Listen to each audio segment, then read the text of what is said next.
Hola, ¿cómo están? ¿Qué hubo? Hola Juan Pablo, ¿cómo estáis? Bien, César, ¿cómo andas tú? Bien, gracias a Dios, con salud y trabajo. Lo que no es poco. Sí, más que Oye, suficiente. bueno, Feliz. tenemos hartos temas. Mira, yo creo que tenemos que tocar el tema del robo de los computadores porque, sobre todo por lo exótico, por lo extraño, por lo absurdo. O sea, esto supera a García Márquez, ¿no? Sí, Eh, muy loca. Tenemos que hablar, yo creo, es que es interesante, que es un tema que a ti se te ocurrió y que yo lo viví en vivo y en directo, que fue la toma de la Universidad Católica en el año 67, que fue como el prolegómeno de otras cosas, porque después vino la escisión del MAPU, de la DC, vino la toma de la catedral y se anticipó a las protestas estudiantiles que hubo en París. ¿Ya? Con todo un debate, además, bueno, ahí lo vamos a ver. Y también yo creo que hay un tema de la buquelización de países que están viendo cómo Bukele tiene un 7% de la población masculina presa. Y hay un movimiento en Ecuador y otro en Guatemala y otro en Honduras con una presidenta recién electa de izquierda. Así que démosle, si tú querís, veamos, ¿qué opinas tú de este robo tan exótico de un fulano que se hace pasar por teléfono con los guardias de un ministerio de segundo orden, que le dice que van a ir a buscar por orden de él unos computadores, el fulano que aparece es igual al ministro, según lo que la caracterización. No, si todo es circense. ¿Ya? Se llevan los computadores y luego el ministro vuelve a llamar y dice que van a ir unos sobrinos a buscar una caja de fondo ya como a derratizar o algo, y llegan unos fulanos con traje blanco y se llevan una caja fuerte en una mulita, ¿ya? En el mismo auto y así, todo diciéndose buenas noches, gracias, hasta luego, etcétera, etcétera. ¿Qué opináis tú? Mira, yo sé que, como dices tú, que estamos viendo tiempos exóticos, pero esto es como divertido. O sea, alguien lo inventa, alguien monta un sketch, no te da para un teatro, un sketch con esta cuestión, yo no le diría, sabes que es demasiado loco. Y que lo hace, además, lo organiza esto un delincuente común que está preso desde la cárcel y que donde pillaron los computadores en la casa de la abuela que tiene condena por narcotráfico. Mire, yo lo hallo todo raro, creo que va a ser muy importante mirarlo más allá de lo divertido de la historia, lo surrealista que es la historia. Ojo con dos temas. Una, todavía no se sabe el verdadera trama que hay detrás y hay que esperar. Ah, pero parece que está más o menos clara la participación material de esta persona y habrá que ver si hay algo más o fue solo una coincidencia con todo el fenómeno que estaba dando de Pero si investigación. yo te preguntara así, ¿qué podría haber sucedido? A mí me habló ¿Ya? operación de Eh, inteligencia. Sí, a mí me olió al principio, sin saber quién eran los personajes, yo dije, ¿sabes qué? Me hizo acordarme, César, de El Quiotazo. Ah, ¿te acordáis cuando apareció de la nada esta entrevista y Ricardo Claro tirando y reventando a Piñera y todo el cuento? En que yo me acuerdo de la sensación de perplejidad de que uno estaba viendo el 1% y aquí me pasa lo mismo. La sensación al origen era que esta podía ser una operación de inteligencia desde algún ámbito, pero vaya a saber, uno a estas alturas del mundo está tan raro. Pero en la Guata me dijo que era una operación de inteligencia en que podía usar delincuentes comunes, pero también existe la posibilidad de que sea una coincidencia rarísima. pero ahora, ¿a quién se le ocurre ir a robar computadores de segunda mano y de baja calidad Que no a vale un nada. ministerio? A un No, ministerio. O no. sea, mira, qué horror la vulnerabilidad que tiene el Estado chileno, porque podría haber sido el Ministerio del Interior, podría haber sido la Central de Inteligencia, El podría Ministerio haber de sido el Salud, que Ministerio debe de manejar Defensa, más no sé, recursos, pues, o claro. sea, ¿ah? No, ahora, ojo que sí plantea un tema secundario, César, que no es menor. Hace mucho rato que viene uno dándose cuenta que hay una, una falla del Estado con esta cosa de la liberalización, y de las privatizaciones y estas secuelas que hubo durante la concertación de, de, de, de Milton Friedman, digamos. Y Pobre Milton, no le echen ahora la mismo, culpa que a yo creo él. que nunca pensó esto, pero está privatizada la seguridad de las instituciones públicas. y por lo tanto tienes estas agencias de seguridad a cargo de la seguridad de los ministerios y del Ministerio Público. No sé si cachaste que salieron 3 casos iguales de robo, otros similares. Hubo uno de un ladrón que se metió entró hasta la cocina, literalmente, hasta la oficina, la oficina de al lado, la del fiscal nacional, por lo que entendí. Entonces, Pero mira, pero porque tienes licitas y te vienen las empresas de seguridad las más baratitas y tienes unos guardias de seguridad que no cachan nada, y esos son los que protegen al Estado. Entonces ahí hay otro tema, porque a lo mejor esta cuestión no es privatizable, esto es como en las Fuerzas Armadas, mira, la seguridad del oye, Estado debe estar a cargo de una institución policial. claro, porque en el Ministerio de Defensa y en la moneda hay carabineros o hay Fuerzas Armadas y ahí no van a entrar.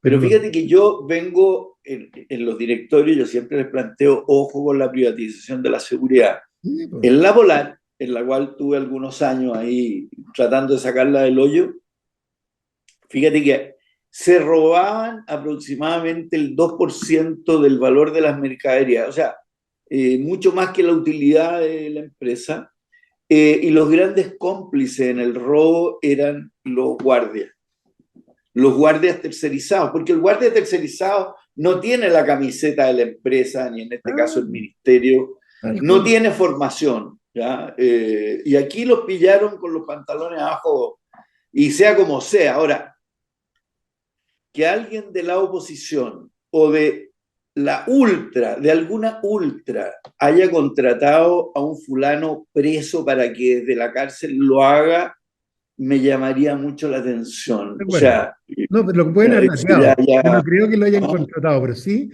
por eso digo que me lía operación de inteligencia, porque puede que lo hayan dateado. Pero mira, no especulemos y veamos lo que pasa para adelante, porque igual da como estas obras de teatro que hacían de Delictus, ¿no? Así media surrealistas, comedia de corto alcance de repente, pero es muy loca la historia, muy, muy mal. Ahora, muy mal, César, comentario político, muy mal la oposición que salió al tiro a fusilar al Al ministro, tiro, pero al no, muy tiro sin mal. esperar ni un segundo, y el señor el senador pegadito ahí a tu región, ¿cómo se llama? El senador por Ah, el socialista, Espinosa. socialista, muy mal, salió a tratar de gángster, de jefe de pandilla, y dando por hecho que esto era una maniobra hecha por él para esconder los computadores, lo que es estúpido, que efectivamente está todo respaldado en la nube, pero mal, Bueno, el análisis político fue malo. Ya, pues vámonos a los temas de fondo. oye, eso, mira, uno de los temas que precedió al golpe, pero que tuvo muchísima importancia, fue la toma de la Universidad Católica en septiembre del año 67. ¿Ya? Yo estaba entrando a mi segundo semestre y me dijeron, no puede pasar. Y no me acuerdo cómo pasé igual. Entonces pude ver lo que pasó al interior en la forma inmediata. O sea, otros trataron de entrar por el lado de Marcoleta, por atrás, por el hospital, y entraron algunos y me tocó ver cómo habían llegado unos barbudos que les decían, compañeros, nosotros somos del MIR de la Universidad de Chile y venimos a apoyar. Después me asusté y me fui, digamos. ¿Ya? Y después Pero estuvo el tampoco tema de la grandote. retoma, de la tratativa de retoma. Yo no sabía ni siquiera que Monseñor Silva, o sea, Silva Santiago era rector. No, para los que estábamos llegando tampoco era claro qué es lo que se estaba pidiendo. ¿Ah? Pero ahí Eh, se provocó un impacto tremendo sobre, mira, César, y yo, a lo mejor algunas amigas y amigos ahí no saben, pero yo soy de la Universidad Católica, también estudié en la Universidad Católica, y este tema a mí siempre me ha obsesionado, primero porque nadie lo comenta, y segundo por el impacto que tuvo en lo inmediato, y ahí te voy a tirar la pelota a ti, César, porque a ti te tocó vivirlo. A mí me llegaron los rebotes. Hablando con Jaime Guzmán, que fue profesor mío, y tú le preguntabas, ¿en qué momento tiene este volcamiento a la política? Él venía más bien de vocaciones religiosas, pensando si iba a ser cura, por lo que alguna vez comentó, y entra producto de esto, pero no solo es él que entra, siendo estudiante, yo creo que quinto año, puede haber estado presidente del centro. él estaba terminando y era el presidente del Centro de Eso, Alumnos de Derecho. tal cual, estaba teniendo, y no, no solo decide meterse en el tema de política activamente, sino que decide formar el movimiento gremial. que es una cuestión de la cual no se habla mucho, y surge el movimiento gremial a instancia de Jaime Guzmán en ese momento como una especie de contrarreforma frente al impacto de la toma, y para mí es un evento, pero de verdad que marca la época. Esto es gobierno de Frei.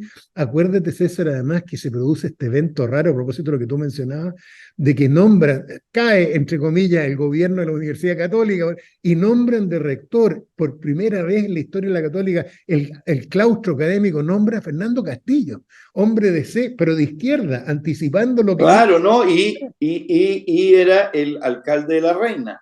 alcalde de la Reina, pero un hombre progresista, y que dura después, por lo que yo me acuerdo, yo creo que hasta la época del golpe, pero se A ver, me produce. entregó mi título de magíster de Economía Agraria el año 72, 73. Mira, entonces se produce este movimiento, y por eso me gustaría tu mirada sobre el tema, porque lo que me describen a mí, Guzmán, entre otros, yo siendo alumno de él, era que se produce esta cuestión, que lo más impresionante para todo el mundo, que era antes de París, se produce esta revuelta universitaria tremenda que se traduce en maniobras de fuerza como la toma, no violencia desatada, pero maniobras de fuerza, la toma de la Católica, y se produce este clima como revolucionario al interior de la Universidad Católica, que era el centro neurálgico de la oligarquía chilena.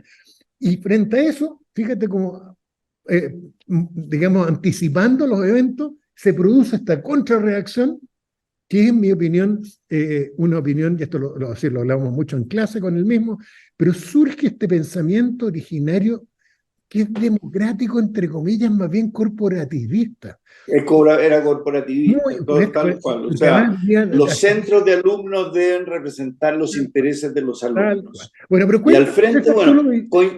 coincide esto además, oye, con la escisión del MAPU. Es Eso, decir, tal cual. habían dos centros de alumnos de derecha en ese minuto, que eran agronomía y derecho, que estaba Jaime. Todos los demás eran de la DC y del MAPU, o sea, del Solar, que era el presidente de la FEUC, era del MAPU, y siguieron ellos. Fíjate que eran, ¿cómo se llama? Cast, papá, ¿ya? Miguel, Era en ese minuto demócrata cristiano, Miguel, y activo participante del centro de alumnos de economía, que era demócrata cristiano, no era de derecha, ¿ya? Se arma una pelotera grande porque el Mercurio interviene en forma importante, haciendo sutil. ver que esto es gravísimo, ¿ya? Que el pliego de petición en el fondo era el cogobierno de profesores, alumnos y trabajadores de la universidad. Pues, ¿Ya? Se dividen los profesores, porque obviamente los profesores decían, oye, los alumnos, ¿qué tienen que ver? Y los administrativos mucho menos todavía, ¿ya? Y se arma un movimiento al lado que lo guía a Jaime Guzmán, pero que también habían cabecitas calientes que querían hacer una retoma, ¿ya? De hecho, esa retoma se organizó en un fondo en Pudahuel, a lo cual yo asistí, mira, con palos, piedras, nada más, pero se corrió la ola y el presidente Frei rodeó de fuerzas especiales la universidad, así que fue fallida esa retoma. Y luego viene, igual que aquí, de que se toman la Chile, o sea, otras universidades entran al cuento, y la próxima elección de la FEUC la gana el movimiento gremial por años. O sea, se da vuelta el tema en forma impresionante, en lo cual Jaime Guzmán tiene un rol muy importante, primero como polemista, ¿ya? O sea, un foro con Jaime Guzmán, el contrario sabía que iba a perder. Él lo iba como enfocando, los metía en un tubo de su lógica y lo fregaba. El único que yo lo vi que realmente era un cerebrito y que era de la democracia cristiana y después de izquierda cristiana fue Luis Badilla, que fue un dirigente que después se borró, no siguió en política, creo que vive en Europa, pero fue el único. era ¿Ya? bueno. Se hacían estos grandes foros en el casino, no, en el estadio, en el gimnasio, ¿ya? Que eran multitudinarios, en que normalmente entonces estaba Miguel Ángel Solar de un lado, Jaime Guzmán del otro, y se debatía todo esto. ¿Ah? El resultado final fue que se adoptaron sistemas de crédito, se armó un claustro universitario en que participaba todo el mundo, pero que tampoco significaba mucho porque el rector, que era Castillo Velasco, era un hombre de mucha personalidad. Era casado con la Carmen Echeverría, amiga de mi mamá, Mónica, la Mónica la Chávez. Mónica, que eran, claro, que era pareja amiga de mis papás, digamos, ¿ya? Eran bastante hippies, sí, comparado con los míos. Pero era un hombre de mucha personalidad, un hombre que yo me acuerdo haber estado ahí, que alguna vez se pusieron a gritarle: Castillo, escucha, ¿dónde está la plata? Una cosa así. Llegó, los paró y sacó a uno, dos y les dijo: a ver, ya, pues, díganme, a ver, ¿de qué me están acusando? Y qué sé yo. Tenía esa Eh, personalidad. entonces se juntaron personalidades muy fuertes y la iglesia no apoyó a Monseñor Silva Santiago. Y ahí Monseñor Silva Enríquez toma el gran liderazgo y él se hace ya representante del Vaticano, porque esta universidad es pontificia, bueno, la gente se olvida, pero no es de la iglesia Del chilena, Vaticano, no es del Vaticano, directo. ¿Ah? tal cual. Y en el Pero Vaticano es tú, donde se toman y yo creo que la iglesia también estaba muy dividida. En ese minuto estaban los curas de izquierda que se tomaron simultáneamente la catedral, pero también habían curas digamos, de derecha o conservadores.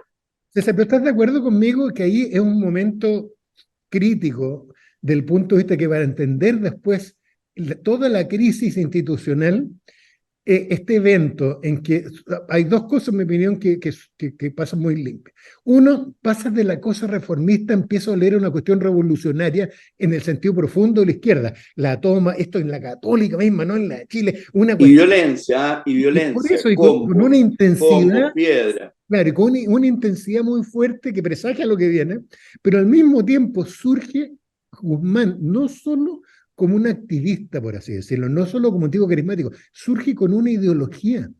Y surge con una ideología que es determinante para entender en los dos ámbitos más importantes lo que ocurre después del golpe de Estado. Uno en el Y tema fíjate que institucional y otro en el tema y económico. se va Miguel Ángel Solar, que le tocaba ya irse y se estaba recibiendo en medicina, y se declara como candidato un Gallo Echeverría que era del MAPU. Y igual que lo que está pasando ahora en la izquierda, se divide el movimiento progresista en dos: el MAPU muy a la izquierda y la DC, y al otro lado Guzmán, que tiende a decir: yo represento a los estudiantes, yo no represento ni a la derecha ni a la izquierda, y hace una muy buena campaña y la DC se abre y vota por el candidato. Y ahora te voy a contar un cuento que es una anécdota. Por favor. El presidente de la Juventud Demócrata Cristiana de la Católica era ni menos que Pedro Pablo Díaz, actual íntimo amigo de Sebastián Piñera, que lo ha nombrado embajador en las partes más simpáticas de la tierra. Y en el último foro, ¿ya?, cuando se decidía toda la cuestión, llega Jaime Guzmán, saca una hoja y dice: tengo que leerles una carta del presidente de la Juventud Demócrata Cristiana, Pedro Pablo Díaz. Y Pedro Pablo Díaz empieza a arrancar del gimnasio, pero sus congéneros lo atrapan y lo suben a la palestra. Y él dice: lo que se diga aquí, esta era una carta privada, no vale. Y entonces Jaime Guzmán empieza a leer: estimado Jaime, hemos decidido dentro de la democracia cristiana universitaria que vamos a apoyar el movimiento gremial. Y se arma la toletole entre ellos, pero fíjate que son cosas parecidas, mira cómo se repite, o sea, no es igual, pero rima, de que una democracia cristiana que en esa época era más conservadora, era freísta en el fondo, le da asco votar por este Gallo Echeverría, que era medio tartamudo, y decide irse para el otro lado, y el centro, y Jaime se toma el centro, y se toma el centro en forma definitiva hasta el golpe, digamos, en que ya Y se después, acaban pues, los y centros, después pero también. Sí, durante mucho tiempo. Pues, esto pasa ¿ah? 30 años en la Católica en manos del movimiento gremial. Y los dos nos tocó vivirlo. A mí, que fue alumno, y él nunca me convenció a irme para el lado de él, pero el discurso de él que monta ideológicamente es un discurso corporativista muy coherente. A ver, los estudiantes tenemos que dedicarnos a estudiar y tenemos que dedicarnos a promover las cosas que son buenas para el estudio. Si politizamos los centros de alumnos, estamos dejándonos utilizar. Y empezó a armar este discurso que, fíjate bien, penetró profundamente además en el ethos del gobierno Pinucho. Y te Entonces, voy a contar otra historia más, pues. Bueno, por supuesto que Sebastián Piñera era de los líderes de la Juventud Democrática Cristiana, y al año siguiente de que ganó el pelado Illane por el movimiento gremial en la FEUC, se abre ya en tres y se arman los tercios. La izquierda, por un lado, la Juventud Democrática Cristiana y el movimiento gremial. Y adivina quién fue en esa segunda elección el candidato de la democracia cristiana. José Piñera. hermano mismo. Él del Mercedes-Benz que le falta benzina, el que todos conocemos, el que creó la AFP, etcétera, etcétera, que demuestra un poco los cambios que han habido políticos dentro del país. Pepe, yo creo que es una etapa de su vida que yo creo que la quisiera borrar, ¿no? Pero está ahí porque... Pero mira, solo va, y este tema podemos volver sobre él, porque está lleno de anécdotas sobre esto, y contar la experiencia de Jaime Guzmán, incluso él lo relató en varias entrevistas, el impacto que tuvo un viaje a España que él tuvo en un momento determinado, piensa en la época, estamos hablando de los años 60, y por lo tanto, franquismo duro, todavía llevaba, no sé, 25 años, el franquismo 30 arriba del poder, ¿va? Él era un gran admirador de José Antonio Primo de Rivera. Gran admirador de José Antonio Primo de Rivera, y con además, contra lo que la gente cree, yo le tengo mucho aprecio a Guzmán como profesor mío. Teníamos unos debates durísimos, obviamente, pero le tenía mucho aprecio porque era además muy honesto intelectualmente. Yo me acuerdo, a propósito de esto que tú dices, cuando él en clase, estoy hablando del año 78, 79, nos contaba esta admiración que él tenía por José Antonio Primo de Rivera, y algún Gil, como yo, levantaba la mano y le decía, pero profesor, le decía, José Antonio Primo de Rivera se ha autodefinido como fascista, usted, y él decía, bueno, sí, efectivamente, José Antonio Primo de Rivera es corporativista y se ha autodefinido como fascista en el momento de su vida, y ahí es donde engarzaba con este discurso de él. ¿Te acuerdas de la democracia protegida? Este discurso de Claro. que creía que estaba sobrevalorada la democracia, en fin, pero yo, entre otras cosas, le tengo afecto, le tuve No, pero mucho cariño. oye, fue muy, muy buen amigo mío. Algún día te contaré, pero muy, muy buen amigo en lo personal. Yo cariñoso, simpático, con todo el Y respeto. gran formador, ¿eh? Gran formador de la juventud. O sea, yo me acuerdo las clases de filosofía en que iba el cura Osvaldo Lira en la casa del papá de Bruno Filippi, y don Julio Filippi, que nos contaba del demonio, que él era Grande experto en el monólogo, si nos contaba cuento, Guzmán de eso, claro, que era grande y monólogo. salíamos todos como mirando para atrás con miedo, porque don Julio decía que él había estado estudiando este cuento y el diablo le cambiaba los libros, le cambiaba el escritorio y qué sé yo. Y entonces ahí nos enseñaron un montón de cosas de filosofía política y qué sé yo, y ahí se formaron gente. Tú sabes que, bueno, tu hermano lo trató de atrapar. Él tenía tres que quería. Tenía a Chadwick, que venía del Mapu. Claro. Quería conquistar a René Cortázar de la ADC, que no lo logró, y a tu hermano Lucho, que tampoco lo logró. Pero se querían mucho, que los dos se unieron mucho, porque los dos eran fanáticos tú sabes que Guzmán, dentro de las cosas raras, peculiares, era árbitro de fútbol, y sabía mucho de fútbol, y era fanático. Árbitro profesional, ojo, hizo el era curso, fanático claro. de la Católica, y Lucho, oveja descarriada de mi familia, también le gustaba el Club Deportivo de la Universidad Católica, ¿no? Y entonces iban juntos al estadio, no, se querían mucho, eran muy, muy cercanos. Bueno, después tu hermano ha sido abogado de la familia Jaime. Por muchas décadas, así es. Oye, César, bueno, después volvamos a eso, y aquí hay un tema que tú propusiste, distinto de estas cosas históricas que estamos hablando. ¿Y qué es lo de Bukele? ¿Ah? Con un 80% de apoyo, un 80% de apoyo, un país que era el que tenía el más alto nivel de criminalidad casi del mundo, casi con Yemen, y tiene presos al 7% de la juventud, masculina, y los tiene presos, él dice, para siempre. Porque hay gente que dice, oye, pero ¿cómo? O sea, ¿los vaya a soltar? No, es que no los voy a soltar. ¿Ya? Y ahora esto, al parecer, una presidenta nueva de Honduras, que es de raíz izquierdista, quiere hacer lo mismo, y Guatemala lo está viendo, y Ecuador lo está viendo. ¿Cómo lo ves tú, Juan Pablo, esto Son que es muy popular? más viejo que el hilo negro, César, la tentación al orden, el disciplinamiento social y al rigor como respuesta a la delincuencia y este tipo de cosas es tradicional y no es monopolio de la derecha o de izquierda.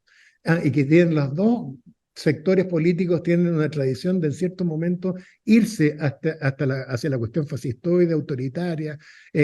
Tú te acordarás que Stalin en su época usaba para atacar a todos sus enemigos, el sistema judicial, y Stalin los hacía confesar, así Zinoviev lo hizo confesar públicamente, de que era un traidor y que era un gusano, ¿no es cierto?, Pero antirrevolucionario. esto no es político, Juan Pablo, esto no es No, no, no, político. no. Estoy diciendo que es el modelo de usar el sistema de justicia con un fin político. El modelo de justicia, cuando uno lo interpreta así, por eso que lo puede ser la derecha o la izquierda, tú puedes ser autoritario de izquierda o de derecha y ser Bukele.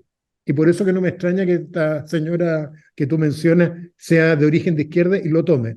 Porque tú tienes la tentación, producto de una mala comprensión del modelo, en decir, pues esto es súper fácil. Agarremos a todos los patos malos. Acuérdate en el gobierno de Ibáñez. Acuérdate que el gobierno de Ibáñez, que pasó la misma historia, nuestro amigo El año Gonzalo. uno. Sí, pues Ibáñez uno. Agarremos a todos los delincuentes, subamos los ríos un buque y chao nomás, pues. Entonces, El termo cauterio de arriba abajo. tal cual, y siempre la imagen ingenua de que tú vas a solucionar esto violando los derechos humanos, no usando el sistema de justicia. Y lo que no te das cuenta, César, y que nos ha costado a la izquierda y a la derecha años de darnos cuenta que este modelo tiene un costo. Y el costo es destruir el sistema democrático. El sistema democrático tiene el defecto de que no tolera estas cuestiones. Porque lo que sucede en estos casos, y que está haciendo Bukele, y que hizo Pinochet, que hizo Stalin, es dar vuelta para proteger el sistema de la delincuencia o los enemigos políticos, eliminar el principio de inocencia. Y entonces dan vuelta a la frase. Hoy día la frase que impera en una democracia liberal es decir, ¿sabes que prefiero que se me arranque un culpable a meter preso un inocente? Y lo dan vuelta, y Stalin, Pinochet, no sé, Fidel Castro, es que yo prefiero meter un inocente en la cárcel a que se me escape un culpable. Y con eso pulverizas la democracia y te transforma en un régimen autoritario y es como volver a Hobbes, volver a la figura del individuo. ¿Te acuerdas de la imagen Hay de... una, hay una carta, Juan Pablo, muy interesante que me la leí en el verano, hace 2 veranos, de las cartas de Diego Portales. Entonces, en una de las cartas dice, yo sé que hay gente complotando. Yo a mi padre, si lo pillara complotando, lo metería preso, pero Mariano Egaña me dice que es inconstitucional y que hay que proteger el debido juicio y qué sé yo. Y él, contra todos sus sentimientos y contra todo, pero le hace caso a Mariano Egaña y no entra en el circuito autoritario. Pero el tema es ese, César, genera una ilusión, y siempre ha generado una ilusión el decir, ¿sabes que con un gobierno autoritario de izquierda o derecha o neutral, que agarra a todos los sospechosos de siempre, esta cuestión se elimina? El problema es quién determina quiénes son los sospechosos. Por ejemplo, este señor Bukele de El Salvador empezó a usar a la gente que estaba con tatuajes. No sé si tú Así cachaste. es. Y empezó a decir, todos los que andan con tatuajes de ir para adentro. Porque efectivamente habían mafia, el Amara Y 13, después lo soltamos, y después vemos. pero no eran los únicos. La vieja frase, mátalos a todos y después Dios verá, ¿no es cierto? Y separará los que eran cristianos, los que no eran cristianos. Entonces, yo creo que lo importante es no ceder esos Y pocos. Atroe, Juan Pablo, también es como el body count de Estados Unidos en la guerra de Vietnam. Igual, igual. Oye, pasó en Colombia, acuérdate, cuando empezaron los falsos positivos y empezaron también a ponerle, igual que en la guerra de Vietnam, a los soldados colombianos, un premio por cada guerrillero muerto y empezaron a matar civiles y a disfrazarlos de guerrilleros. Po. Entonces se genera una ilusión de seguridad, la sensación de confort de que ya hay alguien a cargo y está reventando el modelo político. Y eso nos hace volver a miles de años para atrás. O sea, decir que en Chile triunfe, o en El Salvador, para efecto práctico, un modelo en el cual uno renuncia a la democracia. O sea, para cuidar, ¿no es cierto?, al cura, el sacristán lo mata. O sea, queremos proteger una sociedad de libertades económicas, políticas, espirituales, religiosas. Para protegerla, matamos la libertad y establecemos este modelito autoritario, fascistoide, ¿no es cierto?, en que Y no se equivocan, y se se equivocan la gente que cree que metiéndolo a todos para adentro en esta forma y con un gobierno autoritario y sin límite, la economía puede rebrotar. Puede que rebrote un poquitito porque hay paz, pero nadie se va a ir a meter en serio a un país que tiene ese tipo de política. No solo eso, sino que además el costo social, César, si el liberalismo en esto tiene razón, el costo social que producen la culpabilidad por asociación, a guilty by association. Está el hermano chico, el que era narcotraficante, y también tenía unos tatuajes, pero nunca había hecho nada ilegal, y lo agarras y lo metes dentro de la cárcel igual, el daño que se produce en la sociedad, empezar a encarcelar gente por sospecha, es feroz y termina destruyendo las bases del sistema democrático. Entonces, no hay que tener esa ilusión, la ilusión autoritaria, la fantasía del, oye, aquí es tan fácil, es cosa de salir a matar delincuentes. Acuérdate, César, en nuestra generación, también a la gente más joven se le debe olvidar, pero ¿tú te acuerdas? En los años 70 hubo una espiral de criminalidad muy fuerte en Brasil, cuando estaba recién instaurado, en los 60, la dictadura, ¿no es cierto?, que había derribado un gobierno progresista en la época en Brasil, con apoyo El almirante Garrastazu-Medici. tal cual. Entonces, acuérdate que empezaron, había mucha delincuencia, igual que ahora en Brasil, y empezaban los medios, el Mercurio, yo me acuerdo haber leído durante el tiempo Lupe, que empezaron a aparecer adolescentes muertos en las calles, en las favelas en Río de Janeiro y en San Paulo, y eso tenía que ver con que la policía, ya ha llevado esto al paroxismo, decide empezar a salir a matar delincuentes. Y de salir a matar delincuentes en las calles, la policía, con esta misma mirada autoritaria, y después dice, pero ¿para qué vamos a matar a los delincuentes? Matémoslos antes que sean delincuentes. Y empiezan a matar en la favela a chiquillos jóvenes. Todo esto está documentado en varios libros. Desde luego la delincuencia no disminuyó y el costo, desde el punto de vista de los derechos humanos y del sistema y de la No, no. es brutal. O sea, es volver a lo peor de la especie humana. Bueno, nos pilló el tiempo. Oye, tenemos para el próximo, que me lo han pedido y yo creo que vamos a tener un buen intercambio, el de los delitos de cuello y corbata. Contar esa historia es ¿Ya? maravilloso. Ese cuento viene para el próximo y Porque yo además no nos estoy tocó de vivir, acuerdo con la, sí, no estoy de acuerdo con la CPC. sí, no, pucha, no, pero no solo eso, César, anunciamos un poquitito, pero creo que es una metida de pata histórica la que se acaba de mandar la CPC, porque quedó para la historia como sacándose la careta sobre la verdadera intención. Bueno, pero veámoslo después, el tema de los delitos económicos, Ya, porque va a ser heavy eso. ya, Juan Pablo, ahora tenemos comida, película y libro. Mira, película primero, eh, 1883, serie en Apple TV, 1883, yo les conté la otra vez 1923 y les dije que aquí hay una serial muy buena que tiene dos precuelas. La serial se llama Ya. Yellowstone y tiene la primera precuela que es 1923 y esta que es la anterior a esa, 1883. Yo no sé cuál de las dos es mejor, pero de verdad es impresionante. Muestra el siglo XIX en Estados Unidos y la ida a Oregon y el Oregon Trail, no como a uno le gustaría que fuera, romántico, a los cowboys cantando como John Ford, cantando canciones románticas en la fogata, feroz, fundado en hechos reales también, del punto de vista del contexto. La recomiendo, maravillosa la serial y unas actuaciones además tremendas. Un libro, un librito bien sencillo de la editorial maravillosa esta Paidos en Ciencias Sociales. Hannah Arendt para mí es un personaje determinante en la Notable, pues, notable. espectacular a propósito de la violencia, desde luego el autoritarismo y las dictaduras, totalitarismo, etcétera. Pero este es un libro chiquitito, ¿eh? Un libro que debe tener, no sé, 130 páginas, con varios articulitos, pero hay uno en particular muy bueno de Seila Ben-Habib, sobre un artículo sobre ella, en este contexto de la importancia de Hannah Arendt en el siglo XX, un artículo sobre por qué no es feminista ella, que me sorprendió mucho. Realmente, porque Mira, claro, efectivamente que ella no es feminista. raro en esa época. Muy, muy bueno el articulito, ese lo recomiendo. Y de comida, el pastel de choclo. Bien. Pucha, el pastel. Soñaba yo con los pasteles de choclo. Me comía un pastel de choclo bien hecho, y uno quedaba soñando con el pastel de choclo. O sea, esta cosa crujiente arriba cuando lo preparaban justo, Dulcecita arriba, claro. queda crispy, no, maravilla. Esto que te quemaba y al tocar el platito de greda, otra de las cosas que ha ido desapareciendo en nuestro sistema de vida. ¿Y tú? A ver, en película, Fin de semana en Croacia. Es de misterio, pero lo más lindo que tiene es mostrar Croacia, ¿ya? Y su ciudad y sus paisajes. Recomendadísimo, Bueno, ¿ya? Aquí, después en Wikipedia, yo mandé ahí el tema.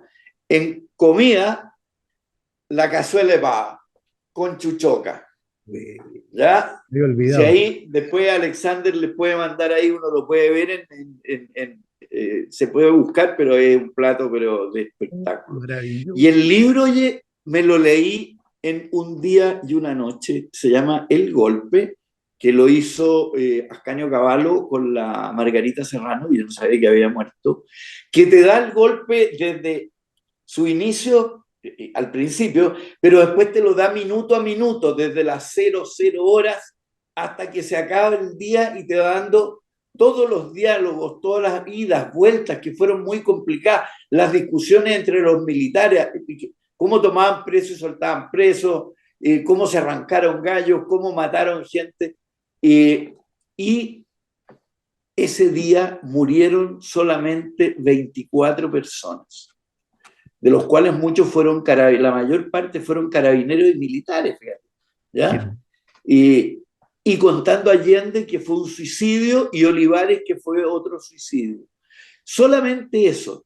Y entonces la pregunta final es, si fue tan contundente el golpe, ¿cómo de ahí a diciembre mueren 1.300 con la situación dominada? Pero oye, es entretenidísimo, o sea, sí, incluso uno que sabe, que lo vivió, que estuvo, hay cosas que uno no sabe, que son diálogos internos, ¿ya? Porque las Fuerzas Armadas, acuérdate que descabezaron al almirante Montero, a Ruiz Dalló y al general Prats, y Pinochet que entra al final, ¿ya?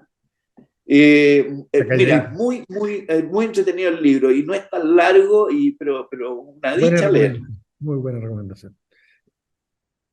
Bueno, Vamos entonces.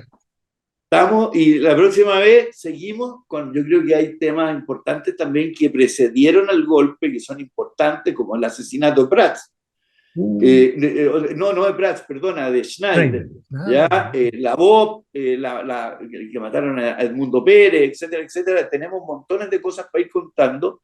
Eh, y no nos saltemos el tema de los delitos de cuello y corbata. fundamental, fundamental para entender el tema. Y la pregunta del millón, anticipamos el tema. ¿Cómo se defiende el mercado adecuadamente? ¿Cómo se defiende la buena fe en el mercado? Si yo soy una persona que creo en el libre emprendimiento, ¿tengo que ser duro con los delitos económicos? ¿Tengo que ser blandengue? Eso lo vamos a conversar en la Y próxima. tiene que cortarse el hilo por lo más delgado. Claro, exactamente. ¿Ah? Tal Y para el gallo que ha estado estafando o coludido durante años. ¿Tuvo irreprochable conducta anterior? cual. No, se va a estar Bueno, entretenido. va a estar entretenido. Ya, muchachos, un saludo a todos Un abrazo y a nos todos estamos y viendo. todos. Un abrazo, César.